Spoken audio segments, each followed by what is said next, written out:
Pasukan perlawanan Palestina di Gaza masih terus melawan agresi Israel yang berlangsung tanpa henti.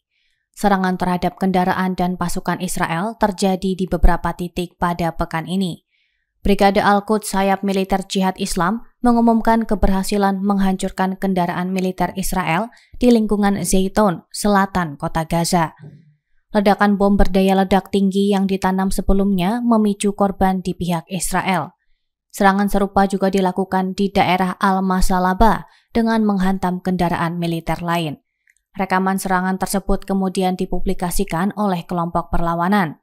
Selain itu, Brigade Al-Qassam sayap militer Hamas mengklaim menghancurkan bulldozer D9 milik Israel di Stadion Al-Manasra, selatan Zaytun.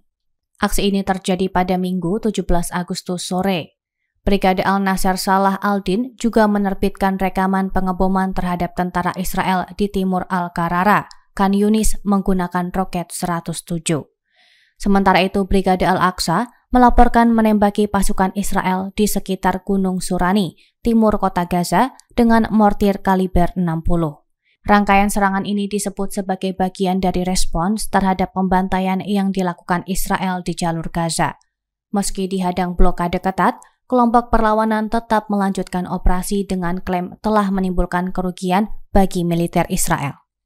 Hubungan Australia dan Israel memanas setelah pernyataan keras Perdana Menteri Israel Benjamin Netanyahu. Ia menyebut Perdana Menteri Australia Anthony Albanese sebagai politisi lemah, memicu ketegangan baru antara kedua negara.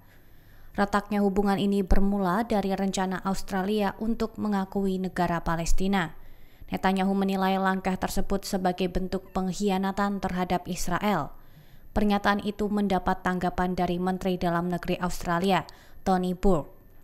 Ia mengatakan kekuatan tidak bisa diukur dari seberapa besar kerusakan yang ditimbulkan, melainkan pada kemampuan menjalin perdamaian.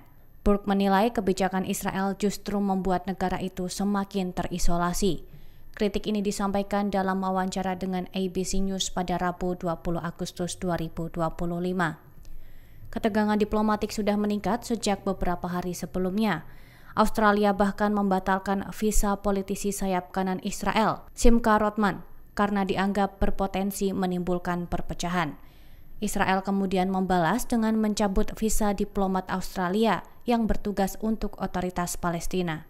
Netanyahu juga melanjutkan serangan verbalnya melalui media sosial.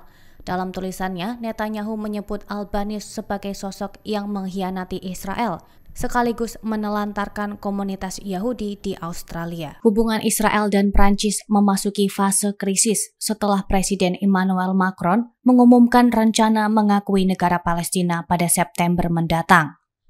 Perdana Menteri Israel Benjamin Netanyahu menuding langkah Macron justru memicu antisemitisme.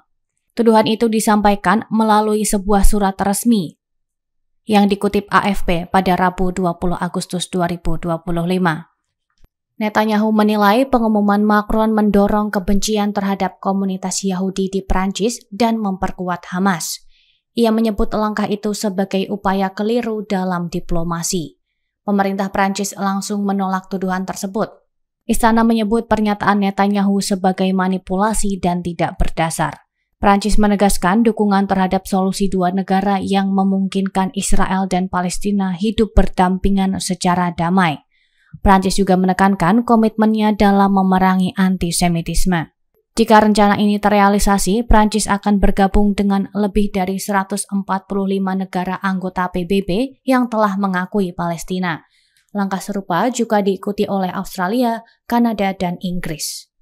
Download Tribun X sekarang, menghadirkan lokal menjadi Indonesia.